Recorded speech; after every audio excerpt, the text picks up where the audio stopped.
À mes frères chefs d'État ici présents et de gouvernement, ainsi qu'à leur délégation, je leur souhaite une cordiale et chaleureuse bienvenue à Bamako, à cette 15e session ordinaire de la conférence des chefs d'État et de gouvernement de l'UEMOA. Notre rencontre se tient en début d'année. Cela m'offre l'occasion et sinon l'opportunité d'adresser à chacune et à chacun de vous, ainsi qu'aux populations de l'espace UEMOA, me veulent les meilleures de bonnes et heureuses années 2011. Je forme surtout des vœux sincères et ardents pour que s'établisse et se consolide la paix et la stabilité au sein de notre Union et sur le continent et partout dans le monde. Au demeurant, l'actualité récente de notre sous-région nous invite à nous engager plus résolument à préserver la paix, qui est la première richesse de nos pays et de notre espace. L'organisation d'élections dans près de la moitié des États de l'UEMOA et dans des pays frères et voisins en 2010 s'est présentée comme la voie attendue d'ancrage de la démocratie dans notre région. Dans ce sens, on peut se féliciter de leur déroulement heureux au Togo, au Burkina Faso, en Guinée. En revanche, l'évolution de la situation en Côte d'Ivoire, en proie à une crise post-électorale, constitue pour nous une réelle source de préoccupation. Aussi, je voudrais saisir l'opportunité que m'offre cette tribune pour lancer de nouveau un appel pressant à nos frères et sœurs de Côte d'Ivoire et particulièrement à la classe politique de Côte d'Ivoire pour qu'ils œuvrent en faveur de l'unité de la nation ivoirienne. Au cours de l'année 2010, plusieurs pays de notre zone monétaire ont célébré le cinquantenaire de leur indépendance. Et je souhaite que les 50 années à venir soient couronnées par l'émergence de nos économies et le renforcement de l'intégration régionale et la paix. Excellences, Messieurs les chefs d'État et de gouvernement, la session ordinaire de la conférence nous donne l'occasion de passer en revue le fonctionnement et l'évolution de notre processus d'intégration et d'instruire à nos organes et institutions sur les actions à mener en vue des meilleurs devenirs de notre sous-région. Dans ce sens, des avancées réalisées en 2010 ont permis d'engranger des acquis au niveau économique et monétaire et financier afin de lancer nos États sur les rampes de développement. Sur le plan économique, en effet, l'environnement international globalement favorable, marqué par un redressement de la croissance économique mondiale, a constitué pour nos pays un facteur déterminant de consolidation du processus d'intégration à travers la mise en œuvre effective de nos réformes politiques, projets et programmes. Les perspectives de croissance de l'Union sont jugées favorables. Pour cette année, les prévisions tablent sur un taux de croissance de 4,5% de l'économie de notre Union en 2011, contre 3,9% en 2010 et 2009. Toutefois, l'évolution des prix, comme nous le constatons aujourd'hui, notamment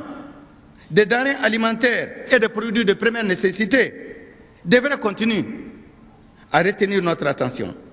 et faire face et surtout l'objet d'une surveillance particulière compte tenu des variations souvent rapides de ces prix et de leur impact négatif sur nos populations.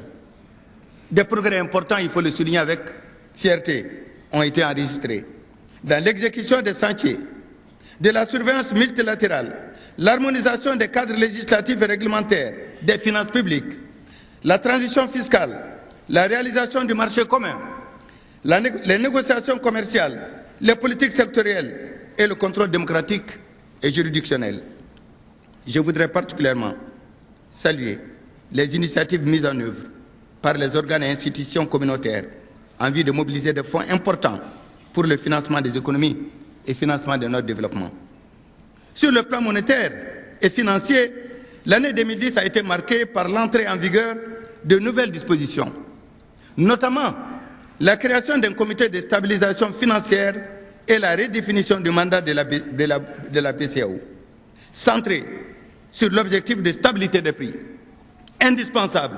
pour assurer une croissance économique saine et durable. Excellences, chers frères, messieurs les chefs d'État et de gouvernement, mesdames et messieurs, je me réjouis de la poursuite et de l'approfondissement de nos politiques en matière de libre circulation des personnes et de leurs biens, des services et des capitaux, et surtout le droit d'établissement. Au regard du chemin parcouru, il me plaît de féliciter au nom de la conférence des chefs d'État et de gouvernement les organes de l'Union, notamment le Conseil des ministres, la Commission, la BCEAO, la BOAD, le Conseil régional de l'épargne publique et des marchés financiers, la Cour de justice, la Cour des comptes, le Comité interparlementaire et la Chambre consulaire et régionale pour leur action, leur engagement en faveur du renforcement continu de l'intégration. Je voudrais les encourager à poursuivre et accélérer la mise en œuvre de nouveaux outils en vue de répondre aux besoins croissants de nos pays. Je voudrais également remercier tous les partenaires techniques et financiers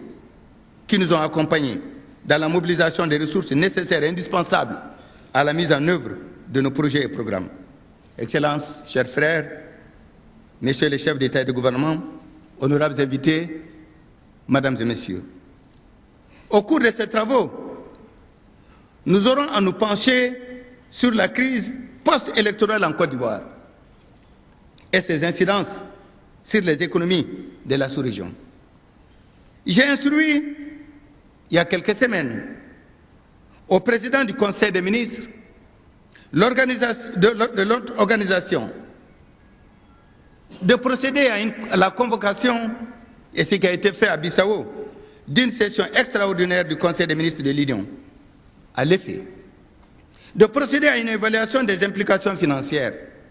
de la crise post-électorale en Côte d'Ivoire, notamment sur le système bancaire de l'UEMOA et le fonctionnement des comptes du Trésor ivoirien dans les livres de la Banque centrale. D'analyser les perspectives d'évolution du conflit sur le système bancaire et d'examiner les réponses qui leur ont été apportées à ce jour par la Banque centrale. Les conclusions de ce travail seront soumises tout de suite aux chefs d'État et de gouvernement afin de prendre les décisions utiles